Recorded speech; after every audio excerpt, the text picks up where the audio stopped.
अस्सलाम वालेकुम। SM news के साथ मैं हूं अहमद नदीम। खबरों का सिलसिला बढ़ाते हुए खबर शामिल करते हैं मंडी बहावलदीन से।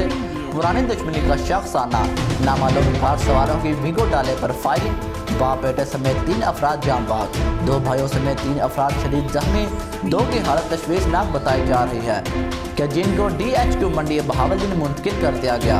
थाना फालिया के इलाके छन्नी रहीम शाह पुल के करीब सरगोदा रोड पर घात लगाए बैठे नामालूम अफराद ने वीगो डाले पर अंधाधुंध फायरिंग कर दी, जिसके नतीजे में 12 साल फरहाद मुनीर, 52 साल मुनीर अहमद, 40 साल मोहम्मद यूसुफ जाबा, जबकि अली हमजा, नज़ीर अहमद और हामिद मुनीर शदीद जख्मी हो गए। नामालूम अफराद मौका से कार पर सवार होकर फरार हो गए। पुलिस ने जिला भर की नाकाबंदी करवा दी।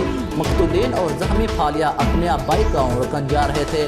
अली हमजा, नज़ीर अहमद और हामिद मुनीर की हालत तशवीशनाक होने के पेश नज़र डिस्ट्रिक्ट हेडक्वार्टर अस्पताल मंडी बहावलदीन मुंतकिल करा दिया गया। वीगो डाले में सवार मकतूल मुनीर अहमद के 3 बेटों में से 1 जाम बाग, जबकि 2 बेटे शदीद जख्मी हो गए। पुलिस ने मौका पर पहुंचकर तफ्तीश शुरू कर दी।